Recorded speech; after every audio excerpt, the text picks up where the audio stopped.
Julie, you're back on Singletrack. We have seen each other in person. When we first recorded, we had never met in person. We had talked and emailed many times before, and then we saw each other in person, had lots of gelato together in Chamonix, and then we hung out at the start line and ran OCC, not really together, but together. We ran the same race, OCC 2024. I mean, I already know how it was, but how was it? I think the summary is it was great until it wasn't. Right? That's probably everybody's ultra summary. It was so great and then it wasn't. Yes, Yeah. yes. I saw your comment on Instagram, kind of, I think, on the Team Run Run Instagram post, and you, I think, made sort of a positive comment, and I wanted to reply. It's like, I know what really happened.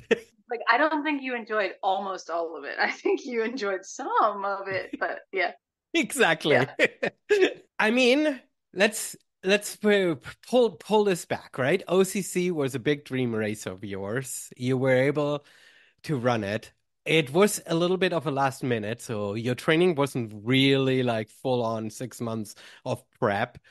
And then you found yourself in Orsiers. And I mean, how did it feel? Before we get into the details of how your actual run went, how did it feel for you to sort of be part of this UTMB World Series event, right? I mean, I mean, I know you've raced, big marathons and stuff, so you're so used to big events, but how did it feel to sort of be at this, you know, big global event that everyone talks about? Yeah.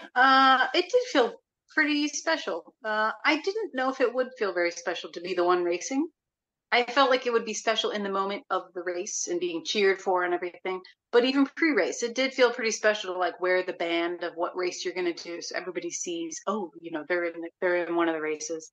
And normally the last four times we're there, it's always Matt because they're like, oh, you're racing, and then I'm just like the wife on the side chasing the kids. They're just like, not that I feel like less, but I just feel less included because I'm not racing. So yeah, it felt pretty special to be a part of it, like even pre-race, and to know like, oh, that aid station, that's what I'm going to go to, or that's what that one's going to look like, or this, XYZ kind of stuff.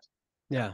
Without jumping too far ahead, right? Running around Champelac, right? I mean, we've seen that lake, I don't know, hundreds of times in pictures and stuff, right? And to be able um, to sort of run past that and saying, yeah, literally everyone who's ever run UTMB in some way, form or another, he runs along that pavement stretch next to that lake, right? It felt really special to be part of that. It did, and it felt like in my mind, I only know visually the aid stations that like Matt would go through in Right. UTMB. So he goes into this unknown, like black tunnel zone that I don't see beyond the lake, right? I was like, oh, I wonder where he goes, right? And so it's cool to be a part of it and be like, oh, this is where they run. And like, not that I don't know if we're the exact same course anyway, but just to like be the one that's going into like the lion's mouth outside of the aid station and to be the one like going off on their own to go like to the next challenge, the next climb was pretty cool. Yeah. Yeah. No, I agree. There are sections that I visually sort of had never seen before, right? I had never sort of visualized, and to sort of being able to run them. I'm one of my absolute favorite ones, and now I'm jumping all over, but one of my absolute favorite ones was that little water station, that weird like cow hut or something, right? Where they sort of direct a trail around, and I was like running and I was like, why is there so much like very dedicated focus course marking? It seemed sort of very arbitrary. And then they like loop you around and then they make you run through this dark hut. They have a pillow on top so you don't hit your head on the door frame because it's so low. And then you go in, there's a water station, and they're like, oh, this is what this thing looks like. This is amazing. Yeah, it felt like I'm blanking on the word in the desert. Is it the oasis that you like imagine? You're like, am I imagining this aid station right now? Mirage, And right? It's the English word, I think it's mirage, right? gosh, right? Like, is that really water? Like, are Yeah. they out Yeah. here right now? Yeah, yeah, that was cool. So Pulling back logistically, I was super impressed with them because I mean, you've had experience in Nice, and we always hear the stories in the typical online chatter. Every time something goes sideways, that's when people are talking about. But the buses were flawless. I mean, I felt like it was. I mean, we also stayed in town, so it was easy for me, for both of us, to kind of walk to. But I think the buses were great. It was easy to get to Osiers. It was a long bus ride, but we got there and we did get there early, so there was a lot of sitting around and waiting around and stuff. But I mean, all of this worked out pretty well, right? Yeah, it felt flawless to me, and even I like the love. I loved the wave start, like Hmm. that they actually did it, and they were like, "Okay, wait for 15 minutes for the next group," and yeah, it felt like really easy logistics, like packet pickup. I mean, the communication, all the tracking. I mean, it was pretty spot on. I would think for the races, the week of UTMB is where it like truly shines. And so I don't know as many of the other races, like newer ones that they're doing. So I don't know how good it is. But this one was Yeah. pretty flawless. Yeah. I think for me, one of the thoughts that I walked away from was, and this is sort of a personal thought that I haven't 100% formulated, but in some respects, everybody always talks about the full loop, right? It's always 100 miles. That's the one that you want to aspire to. That's the only one you want to get yourself out of bed for and stuff. But I felt like, considering that I was able to get it done in one day and didn't completely destroy myself, and the logistics around it didn't make it feel like it was a weird afterthought. I really, really liked that race. Like, I did not feel like, yeah, we needed a shorter distance, and so we're sort of bolting something on, but it feels forced or whatever, right? I mean, it felt like a really great race, and the logistics around it made it work really well. I think the starting point was nice. It felt good to start off from there and stuff. And so I actually really fell in love with OCC um, as a race distance, even though it's not Oh, the perfect full loop around, right? right. And during it, I was thinking, hell no, am I ever doing the full like ah, it put it all in perspective as well of the longer ones of like just how long they must be and just what they take to finish. Mhm. If I only had like not a small hiccup, but my hiccup was enough that like it made me put it in perspective of how difficult the big one would be if I had that same hiccup during UTMB or even CCC. And I'm a mid pack runner at best, and so it would be 2 nights for me to go through UTMB, and that it sounds like it would be hard for me to go into it knowing like, okay, I'm going to go through 2 nights. I'm going to use my two headlamps and probably my two backup batteries. And I'm actually going to need my full kit. So I loved that it was like an easy shuttle that wasn't crazy early, and that we got to use just all the daylight, and then you're done. You're done by nighttime, and then you can still go out if you feel good enough. Go out get some gelato before bed. So it was perfect. No, exactly.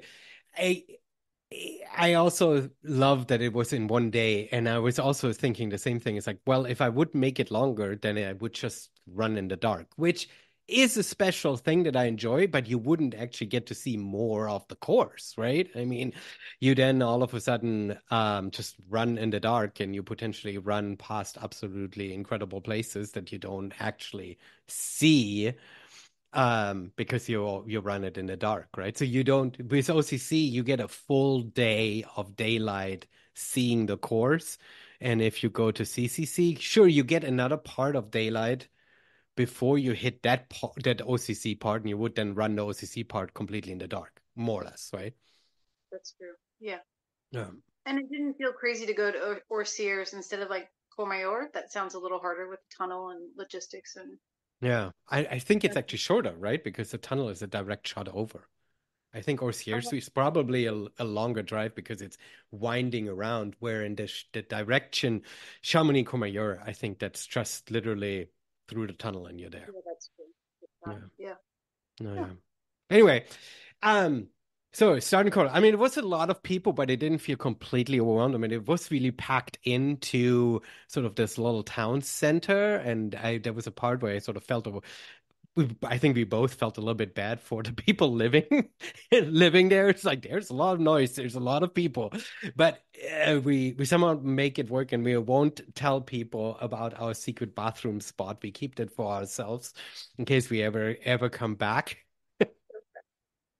Yeah, exactly. Yeah. So then gun goes off, we start running, and I think right off the bat, there were two absolutely incredible moments, right? There is sort of, especially when you come from the US trail races, there is this experience that you're already in the mountains. You immediately start off at single track on a dirt road, right? But in European trail races, you start in town, so you have a couple miles of pavement. And I kind of laughed at the people that had already their poles out because I click, clack, click, clack, click, clack, click, clack on the pavement, right? I was like, hold your horses. It is steep, but it is still pavement. But there were two things that like completely tore me to shreds. One of them is, I mean, has school already started? Where did all these kids come from? There were all these organized groups of kids, and they like all cheered you on, and it was exactly what sort of the idea of running in Europe and running UTMB sort of promised, and to experience that was absolutely mind blowing, right? Yeah. I was surprised, like, how were you out here? And like, did people make you come out here, or are you guys on your own accord? They're like teenagers, like really genuinely excited for us. There's a Yeah, part of me where I wonder if school had already started because it was OCC is a midweek race. It's Thursday, and they all were sort of grouped by their age group, right? They weren't just like, here are three teenagers and here are a couple, um, a group, right? I mean, it felt like this was a, a class of kids, and this was one grade of kids or something like that. So I think it was the school basically saying, okay, during OCC start we all yeah, standing on the side of the road instead of in the class, which was absolutely amazing, right? yeah, yeah, yeah. Yeah, I didn't expect like the town to be out so much already. Like, I'm so excited for us to run through and wind. We wound through quite a few little squares and like narrow little spots, and I mean, people are out cheering, and I mean that's super cool. That I didn't know how OCC would feel. UTMB is like the big one that everyone comes out for, so you didn't know, are people going to care about this other than the people in Chamonix, or are they going to be like, ugh, they're out here again starting this race? So yeah. Those guys again. Um, yes, I had the same thought, and it was incredible to experience that, especially because I've ran Ultra Tour Monte Rosa before, and it's just like one valley over and nobody's there. It feels like an American race where you sort of run just by yourself. So many Right. fewer runners. It immediately spreads out, right? You're very much more. You are in the Alps, but beyond that, you don't get that fan experience, right? And um, these older folks, especially on the first climb, still through town with their giant cowbells that are out there and ringing them forever. I mean, it was incredible to say we've experienced that. Yeah, yeah, for sure. Yeah. It was absolutely beautiful. Well, What was at two that things? point, sorry, go ahead. You said two things blew you away. One Yeah. was that. Well, it was Yeah. the old people with the bells and the kids. Oh, okay. I split them into two separate things because I didn't expect the kids. I Yeah, expected to see cowbells at some point, but I didn't expect the kids. The kids like blew me away. Absolutely. yeah, yeah. Okay, cool. So then at this point it was a little hard, right? Because you have what, 1,700 runners or something like that, right? You've got this so many people, and there is no single track right away, but it just feels really congested, right? It felt hard for me. I don't know how you felt, and I'm curious to sort of find your pace, right? Because we always run by ourselves, and so we can kind of like get in a groove, but there you run in such a pack, and it's challenging to not run too fast, to not run too slow, to sort of kind of find a way of sort of being okay with being in this insane throng of people. Yeah. And also to not get hit by a pole. Because some pole hikers are like they really have a big kickback behind them. They Mhm. really like, and sometimes I don't know if they're trying to send me a message, and I'm just kind of like, dude, this is the only spot I have to be right now because someone's right on me. So, I think because I experienced such a bad conga line in Nice, this one felt like downright roomy compared to that. Because it felt like it spread out pretty quickly. And I didn't have those moments of like, I wish I was going faster. It was more just like, okay, keep it cool, keep it cool. And this is going to spread out really fast the longer this climb is. So, and then I knew after Champec Lac, like, it felt really quick to get to that point. And after that point, I never really felt like I I was really crowded with anybody, which was great to go 7K and already feel like I had space. Yeah, this is fascinating to me because it's such a different experience to my race. Because essentially, for me, it wasn't until that the second call before you drop into Argentina, call the bomb or whatever it is, where it's really spread out. Like Trient, that long, endless, long uphill out of Yeah. Trient was still a massive conga line. And there were sections where we were really bunched up. And at this point, because it was fairly early in the race, I took it as a way of saying, well, maybe I'm just preserving my energy, right? Maybe I'm just using that to not blow up. And there were places where you could overtake strategically, but there were also certain places where, especially when it got a little technical, where people just like immediately sort of like slowed down and felt like, oh, I must navigate this very carefully. And I'm like, come on, let's move. We're in a race, right? Yeah. Right. Yeah. Oh, yeah, we had really different Yeah, experiences. yeah. Yeah. And I wonder if that had something to do, and we talked about this before, because there was this adaptive team that was running through, and it was I'm not, and I want to make this I want to make sure that I'm phrasing this right. I don't want to blame them for it because I absolutely loved seeing them. I love their crazy energy of this giant team of neon colored shirts with the guy in this like off-road wheelchair, and they were pushing them and pulling them and making their way through and stuff. And so I really really loved them part of the race. And if that was the reason that things were backed up um further down the line, then I'm totally fine with it. So I'm not kind of complaining or blaming them, but I wonder if that was the reason that things got so backed up, because they went all the way up towards Trient, and there were, even before Trient, there were already sections where it sort of felt really, really crowded and stuff. But it's interesting also to hear then on your end that you didn't have that issue, because that means that it wasn't really the entire race that felt that way. And it's also then a motivator for me that I just have to run faster next time, right? Yeah, yeah. Just get out the gate a little faster. I Yeah. mean, Matt did tell me to race this thing and get out the gate fast. And he told me that like the night before or something like that. And so I was like sort of shocked, because I thought I should like be really conservative at first so I'm not burning up. And so I felt like I did go out fast. But clearly, apparently I need to go out faster. Yeah. I mean, I think these are hard because even at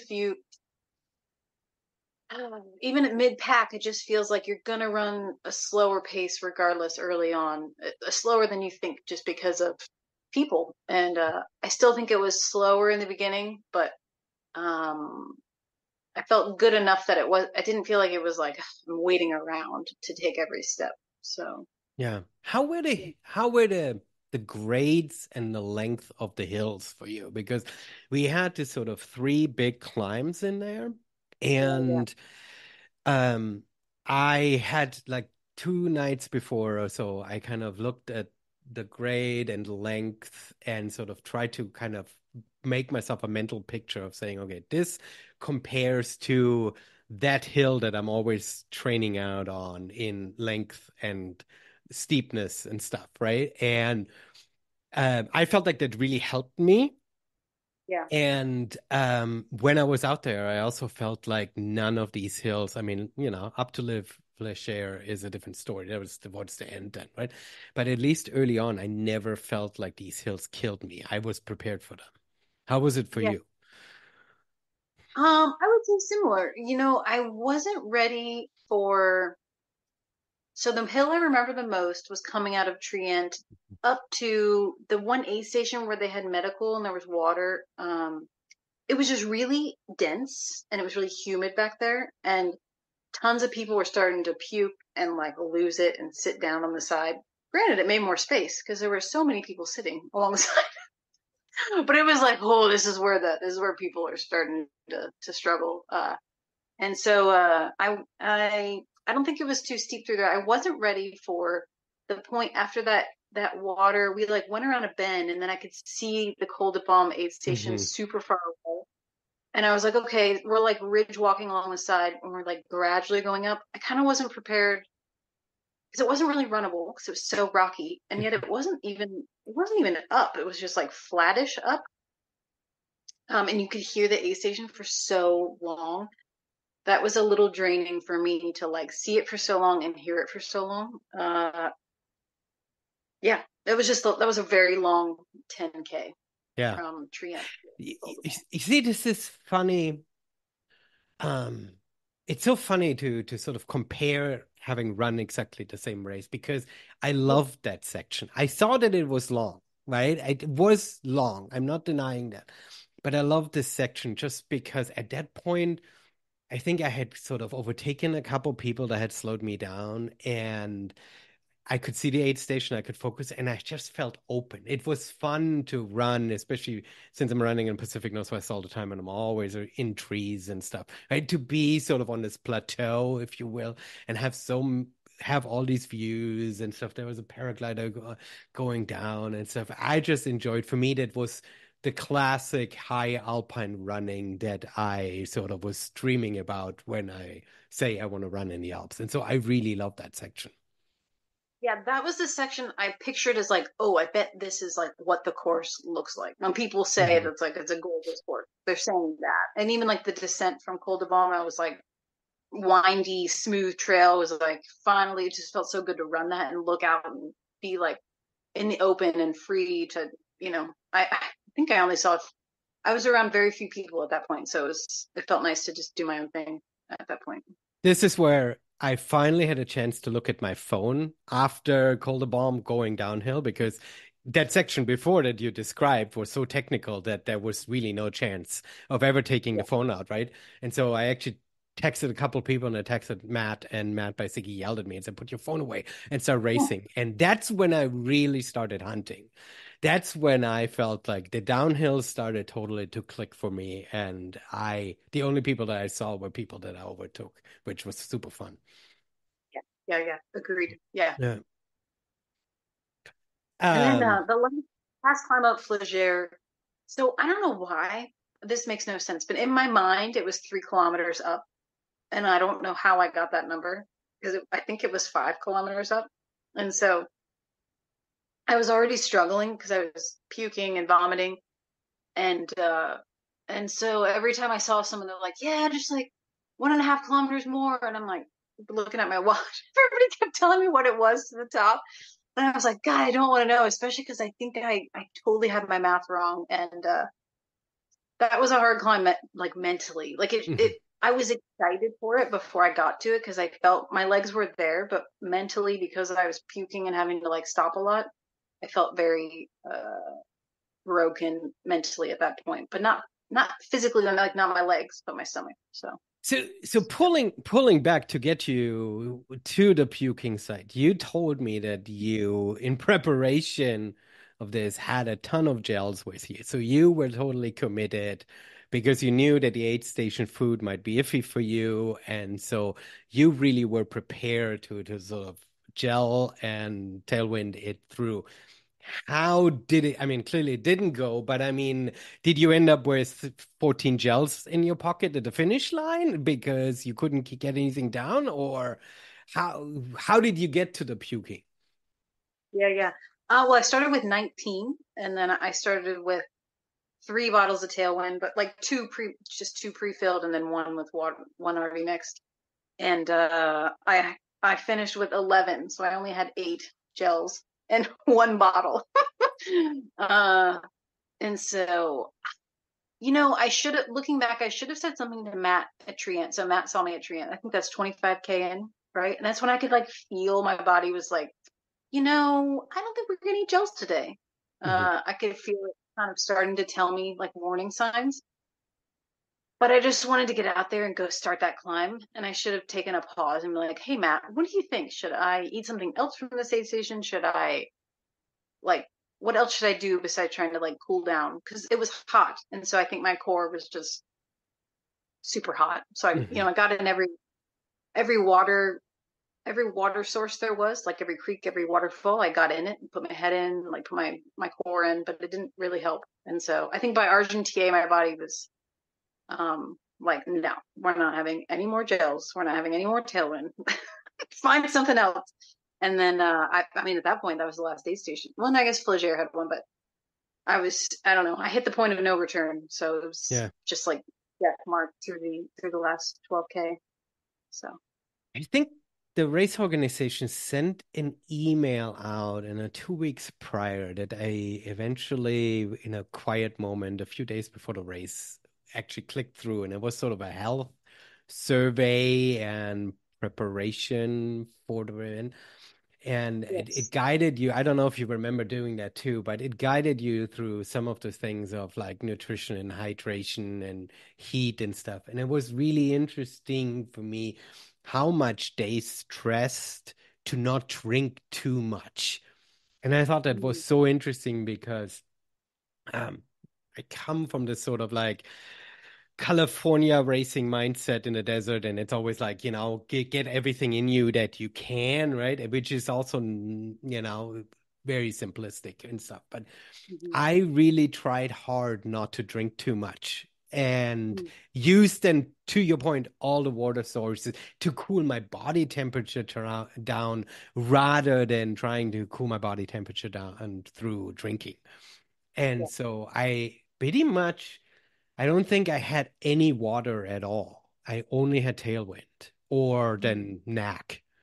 So, Right. I mean, maybe the water bottle was so diluted at some point when I refilled or something like that, right? But in general, um, I know that some people race with like a bottle of water and a bottle of tailwind or something like that, right? But I basically had zero water to drink on the course and only did tailwind and knack because I was got too lazy to find my, table packages to refill. And I was like, I'm just going to use that next stuff and hope for the best, right?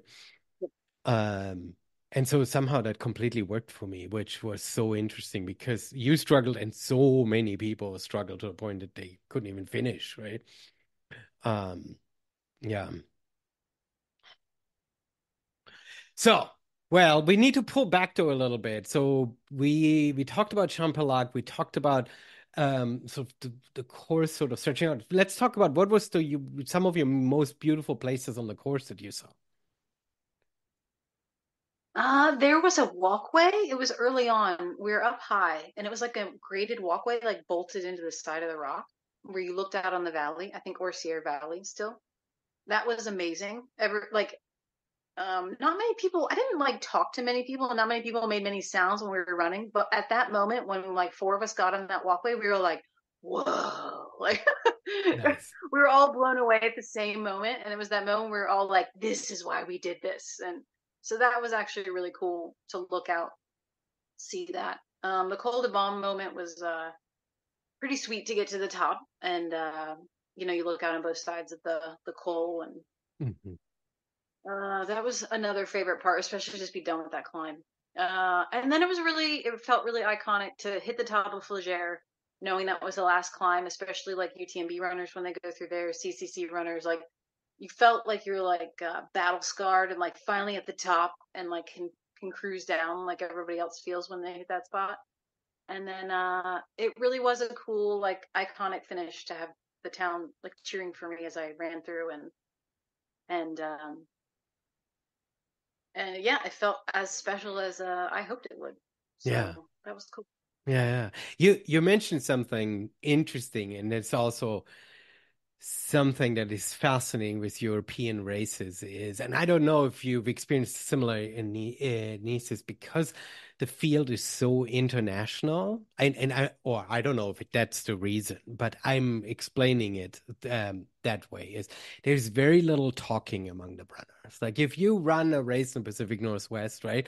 There's often sort of a time when, everybody knows, everybody speaks English, right? And you might be in a fairly remote section where it's really only you and another runner, and you yo-yoed already over the last like 15 miles, right? And you sort of you get into a conversation and you sort of kill some time, you distract yourself and stuff.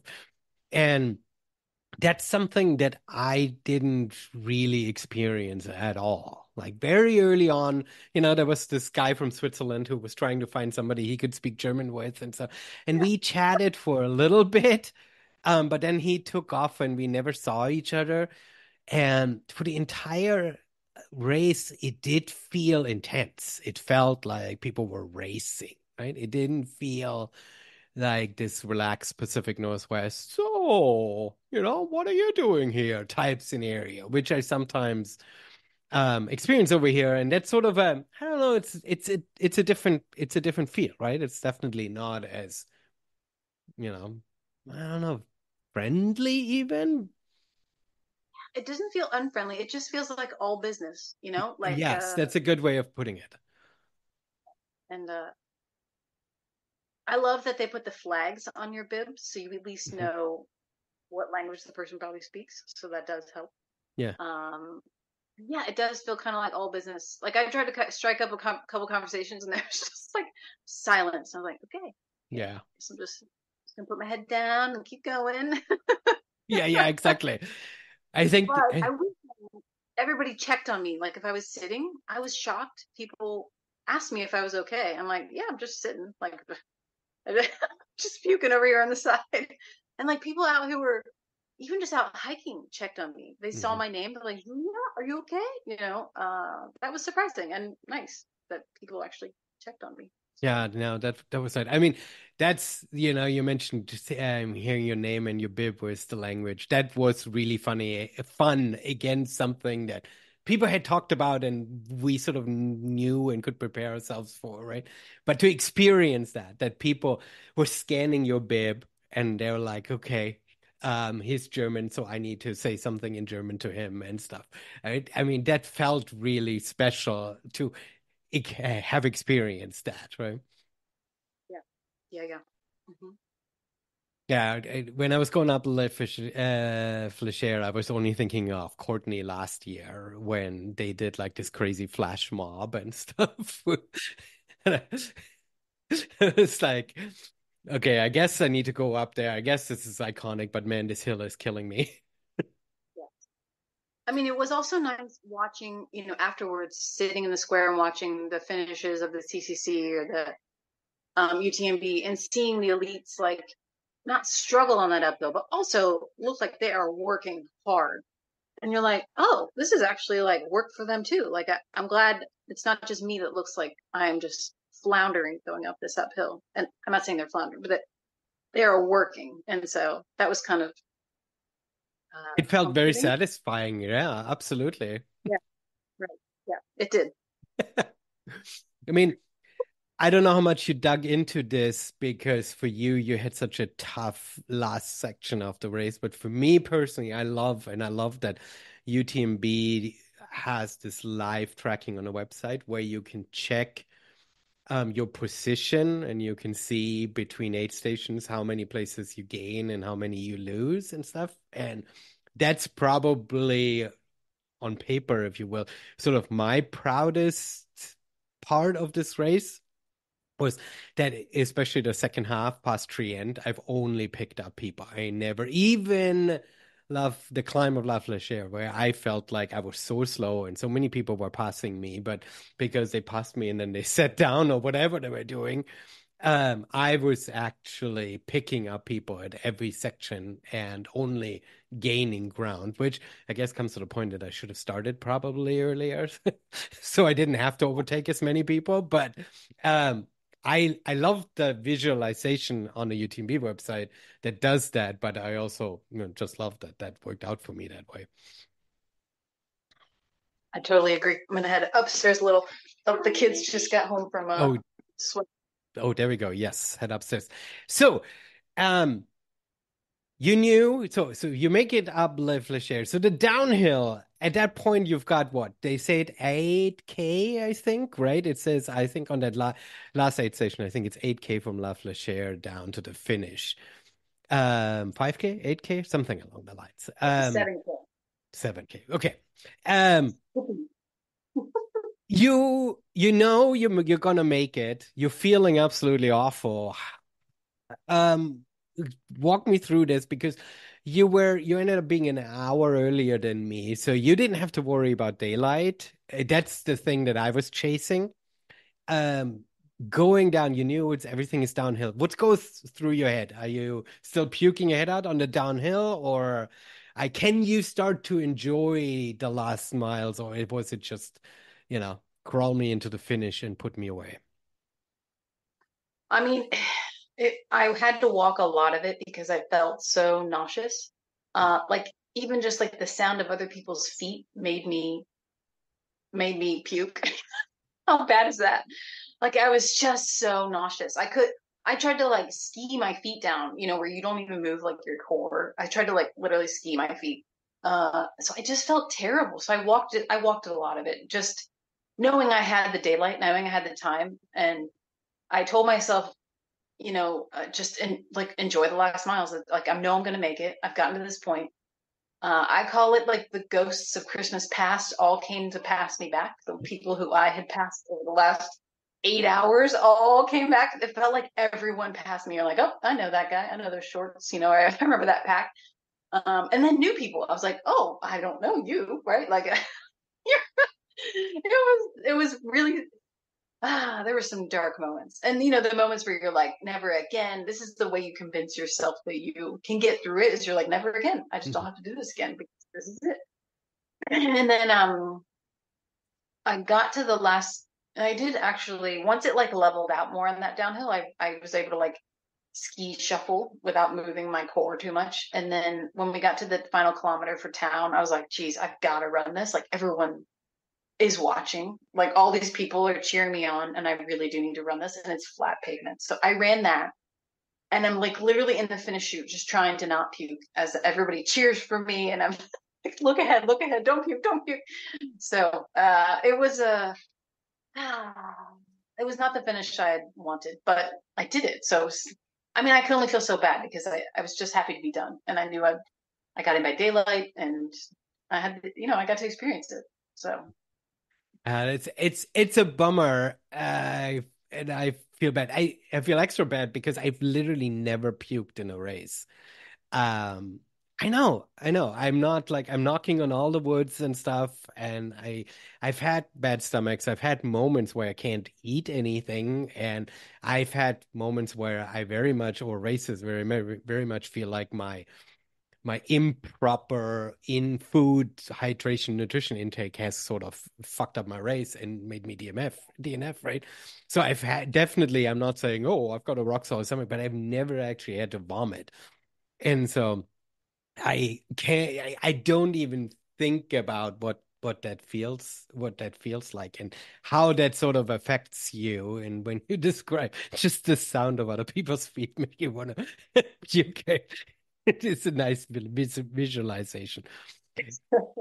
Once I hit La Flèche, I actually stopped for a brief moment because the light was just so absolutely incredible. There were some clouds over Mont Blanc across the valley, and they were lit up by sunshine. And so they were like all yellow. It was absolutely incredible. And I was like, I gotta take a couple pictures here before heading down. But then I screamed down that downhill.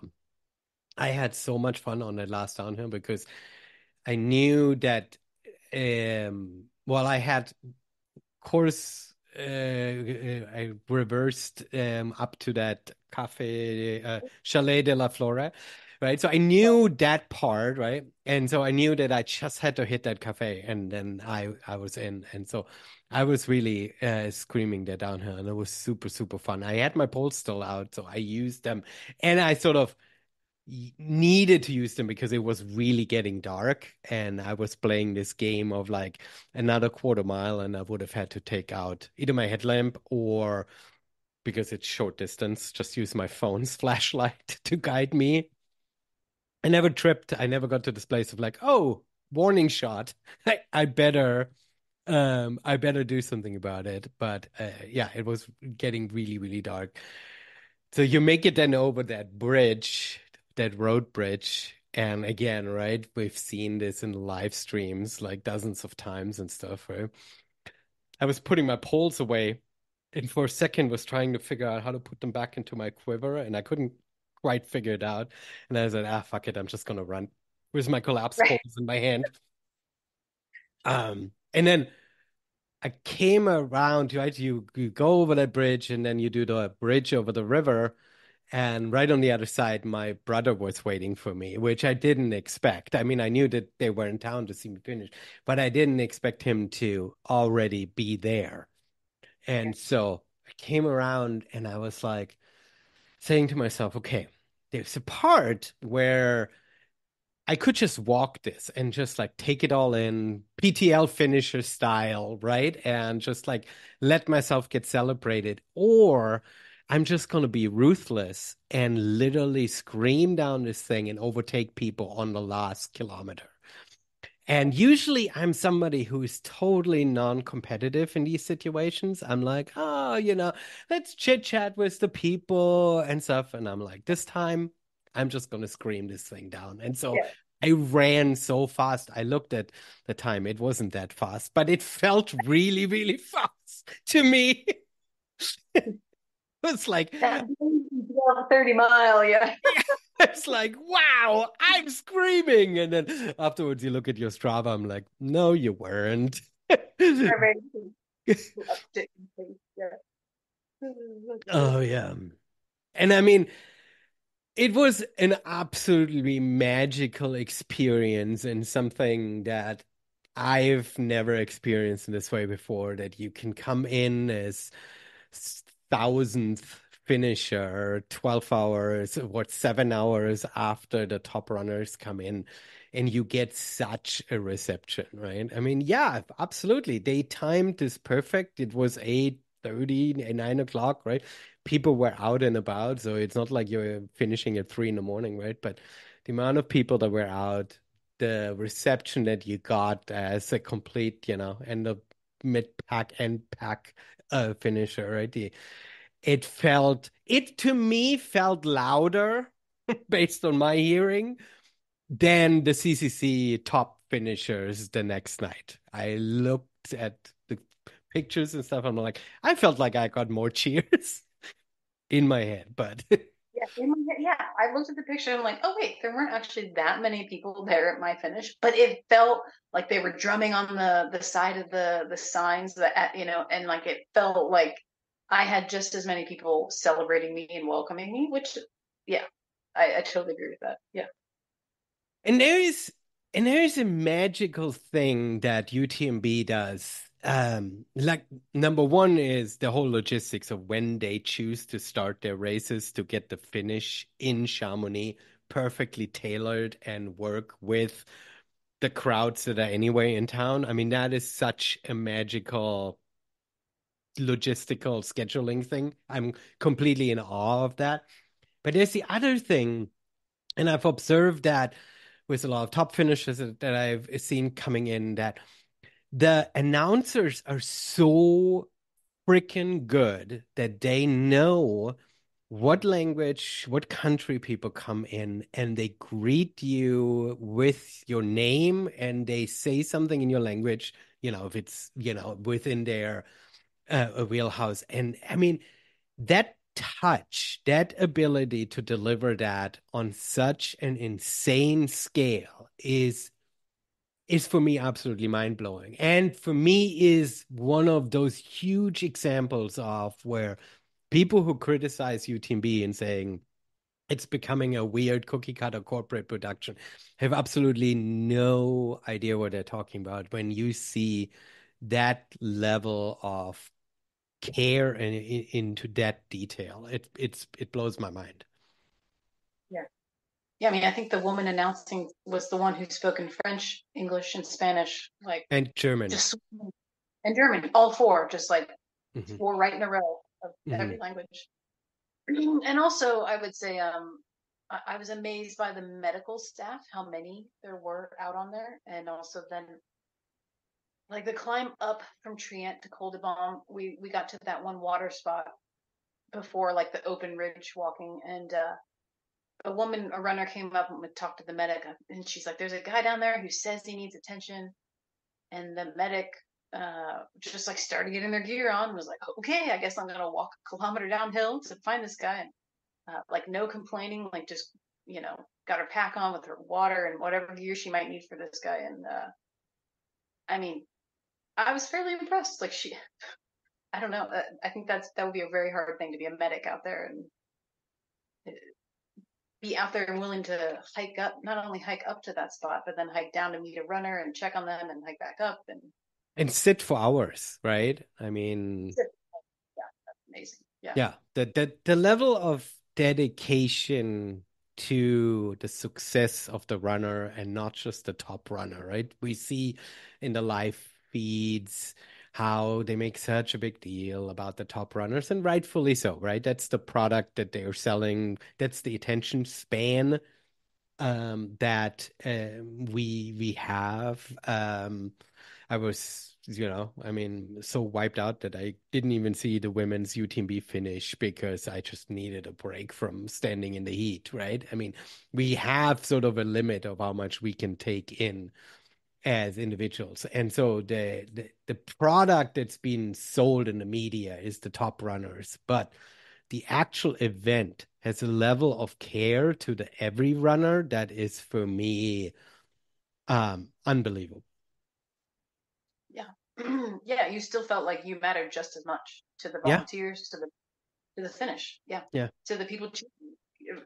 It's almost weird to feel that way. Like, I'm just like really normal. Like, Hmm. like really normal. Yeah, it felt almost unusual to be like taken care of that much and have people like check on me and care. Yeah. yeah. And to extrapolate this out, that this is really an unprecedented large number of runners, right? It's not like I organize a couple little trail races here in the Pacific Northwest, right? And I think of what I need to buy for aid stations and how I need to supply and make sure everyone's taken care of, right? And two times 20 that and consider um how people need to sort of be hospitable and welcoming at these aid stations, which means they need to be provided for and cared for, and their shifts need to be reasonable and stuff, right? I mean, it goes into a level of detail that I think we don't talk about it enough. I just think we take it absolutely for granted. We think, well, if 100 runners can run it, 10,000 can run it, but it's not that. It needs to scale, and that scale requires people, and it requires care and heart, and to see this on display in that way, totally mind blowing to me. Mhm. Yeah, yeah. Um, yeah, I hear so many people complaining and nitpicking that certain things weren't at the aid station, or the finish line food wasn't up to standard and stuff like that. And I'm like, yeah, you can nitpick and say, I wanted whatever, right? Something different because that's what we used to for our races or whatever. But the people who actually served you the food, they were still exceptionally friendly, and they showed that you matter to what you're saying, right? That you that they care about you, which was really astonishing to me. Yeah, because I mean, they had to care for like 800 people before you and 800 after you. Hmm. So No, people seem absolutely. like scared. Yeah, Yeah. I agree. No. I've been I've been trying to put some more highlights together beyond sort of my actual race. But before we sort of get there, let's talk for you. You came to the finish. I mean, you were so done that you didn't even pick up your finisher jacket until the next day. So you were just like finish line, roll me into bed, don't talk to me for the next for the night. How was it once you actually got to stop moving. Oh, I felt physically horrible. Much just my stomach. I had bought a bag of chips to eat afterwards, like kettle chips. Those are like my favorite chips, Yeah, yeah, and a yeah. bottle of wine. And I had four chips, and I was like, "Ugh." Like I, it was so bad. So I was a good like 24 hours before I could eat. After that, and I hadn't eaten since 2 p.m. that day, and I finished the race at 8:30. So then by the next day, by like dinner the next day, I felt my stomach felt better. So it's never Mhm. been that bad for me. I don't know. It just got rocked. So Yeah, yeah, yeah, no, it's so weird. I mean, I've often been in a place that when the race is finished, you feel like you've accomplished something, and so you feel like you should get yourself all the food, right? And then because of your exertion and what you've done and everything around it, and you eat like two bites of whatever you bought yourself, and you're completely full. You're like, I cannot eat another. Not just because you're nauseous, just because you're like you've done, right? It doesn't work anymore. And so I've been in that place where you sort of just like, I don't wanna, I can enjoy the food that I just ordered or whatever. But I've right. not been in a place where I'm like, I couldn't even eat anything at all. It took me, I think, lunch the next day. I was like, okay, can I like order Yeah. two dinners or something like that's where I was like, Yeah. when they say raclette for two, can I just order that for myself and I scrape on both sides of the cheese wedge that you're eating up? Yeah. Yeah. Yeah.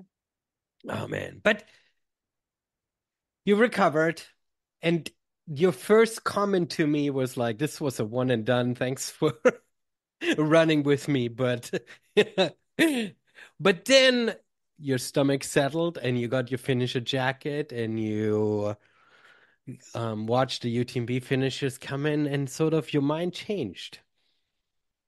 It did. Matt's always so funny because he's always after these races too. Matt's always like, I'm never doing that again. I'm done. I'm done running.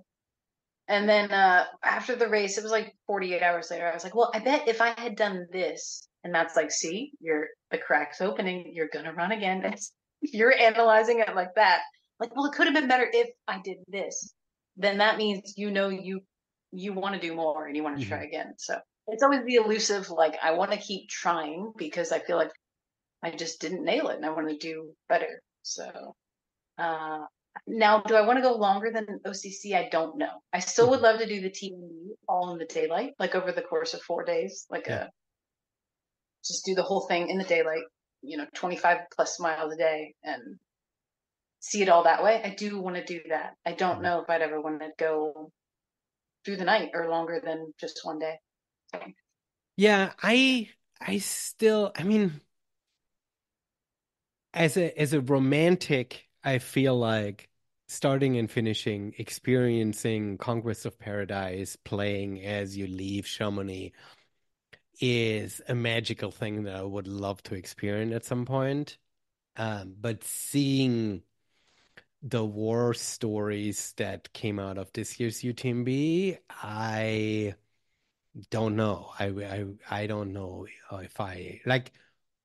You said when you saw the women finish of UTMB, that's when you were like, yes, I need to be, at that start line and at these races, not the UTMB one, but just in general, right? I need to be there.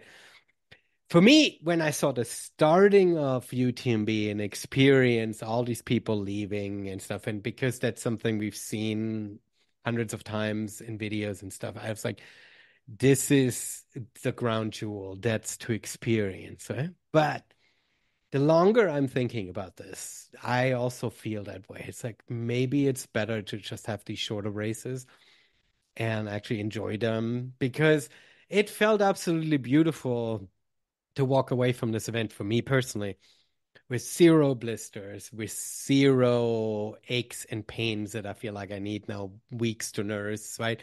With no stomach issues. Like I was really feel like I nailed this race.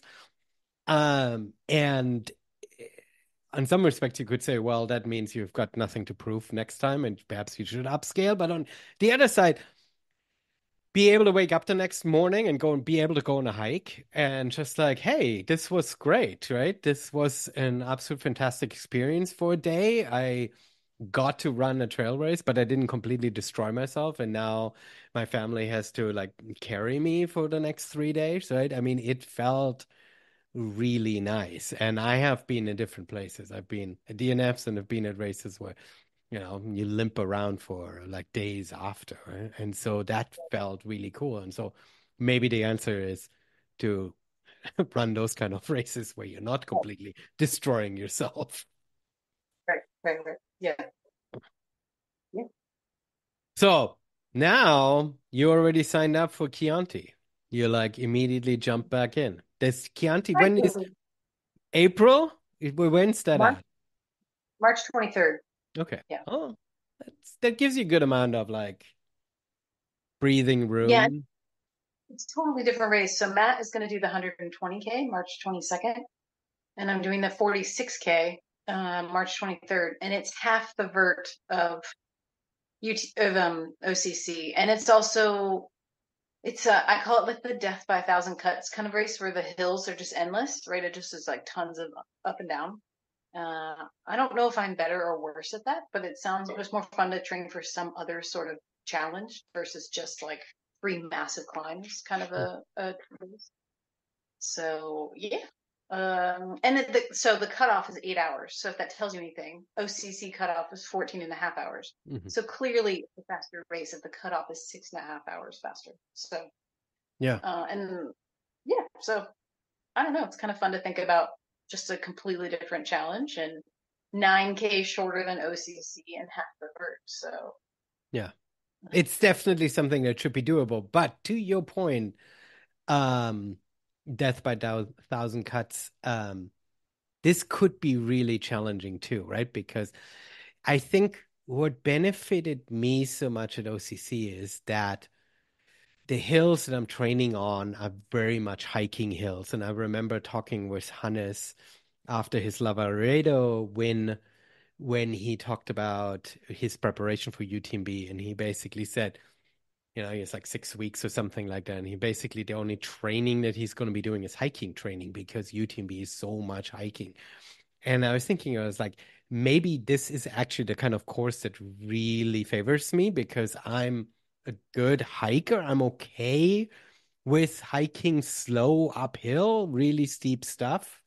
And then the downhill, my legs are good. I can bomb them. And so the combination of like, 30-minute mile uphills that are grinding and you feel like it never ends, but then downhill goes fast actually works for me. Wherein I don't know how I would do, or I've been in places where I feel like, you should run, it's rolling, you should be running, but you're also like exhausted and then you power hike and then you're too slow and you get frustrated with yourself. So it could be that mentally something like that can be really hard, right? yeah. I mean, I like the OCC course where it's like unquestionably hiking because you're like, there's no way I'm running this grade or this length. So there's no question. But yeah, the hard part of the Chianti will be like, well, I could run this, but I don't want to. I should run this. It'll probably be that like mental game of like, oh, everybody else is running this. I gotta start running this. So yeah, I mean it's a fun challenge. I'll probably say never again during it, and then afterwards we'll find another race for me to run. So Perfect. yeah, Well, I think the other big challenge is what I loved at the vendor village. They had several of the races had booth and they were sort of promoting sort of there, come to us and race with us. And Chianti was there and they were sampling wine there. So for me, I think one of the hard parts is going to be going to the region and not like sampling yourself before the race already through all the wine. for sure. Yeah. Well, we plan on flying in like 2 days before the race, and then maybe stay for like 10 days after. So There we we're gonna go. do it. Yeah. Yeah, yeah. That is one of those challenges. I mean, we flew out so fast because the kids are already back in school and stuff, right? So we were sort of under the gun there. But yeah, there is so much stuff that you could do in a specific location that you can't really fully do and take advantage of because you're in this pre-race mode. You don't want to, blow yourself out and burn yourself up and everything, right? And so you want to acclimate, especially if it's elevation or really dry when you come from a place that's, not that during the season. And but at the same time, then you sit around and you're like, I could be doing this, I could be doing this, right? And so having time afterwards is really nice. Yeah, yeah. Well, Yeah. amazing. Well, thank you so much for sharing your race with me and with the single track audience. I'm so sorry one more time that you had to suffer so much over the the last part of the race. But in hindsight, right, you made it to the finish. You already signed up for new one, so clearly it didn't deter you. And Chianti gives you stones again, right? So that means you can put back into the OCC lottery and see what comes. Totally. Yeah. Well, Matt said he's going to absolutely. I mean, he was, I think, very bouncy the entire week because he was there not racing. I think it was very hard for him. The taste of the FOMO, like, oof, he was pretty sad about it. And he was just like, I'm totally racing next year. So it was funny. And then both of us were like, okay, well, we're getting childcare for next year so that we can both race then maybe because it's hard to choose. Yeah, I So no, I mean, got Matt. theoretically, it's possible for you to race OCC and him to race UTMB, right? There is timing wise, it works, right? But it does sort of mean that you need to be alive the day after OCC to take over when Matt Yeah, goes into racing mode, right? yeah, yeah, yeah. But no, it was good. It fired us both up a little bit. So that's good. Nice. Well, it was incredible hanging out with you in Chamonix. It was really fun to meet the family in person, and it's such a fun and weird experience to go to a place where you don't know anybody and then you do know people and then you do get to hang out and stuff. And so you sort of build your little group of people that you kind of connect with and stuff among these like tens of thousands of people that you all doing the same thing together, but you don't know each other. And so it was really fun to connect that way. Yeah. And it was fun to see you see Chamonix for the first time. Since it was our fifth time, it was kind of Right. like, oh, I hope, it was fun to have you be like in awe of Aguil de Midi and like just the town, the weather, sitting out for gelato, like all of it. It was cool. Yeah. And, speaking of the weather, I don't know if you've been following the weather in the Alps. They just had to cancel Ultra Tour Monte Rosa because landslides in the valley shut down the Sasfe Valley altogether, right? So we caught an absolute, or UTMB caught an absolute perfect weather window. Because I mean, last year TDS had shitty weather and then cleared up for CCC and UTMB, right? But this year literally the entire week was really, really nice. I mean, humid and hot, right? But I mean, it's better to carry the hot weather kit than to have to halfway through. Every time you go up to a high point, have to worry about like putting all these layers on, right? Distracts you and so much. It's so much nicer to be able to run just in Yeah. shorts and a t-shirt and make it all the way through, right? Wow. That's crazy. Yeah, yeah, I know. It's been absolutely crazy in the Alps right now. So Um, we got lucky. Yeah. All right, Julie, thank you so much. We had you just on, so we'll just link all of your social handles one more time. Did you put your run on Strava? Is your Strava public? Yeah? Yeah, yeah, for sure. Per It is. Yeah. Perfect. I'll link that too so people can see especially the last half how much suffering there was. I don't know if it's displayed on Strava, the shuffling and the sitting. Yeah. Yeah. Well, you made it through. Thank you so much, and we'll chat soon again. Thank you.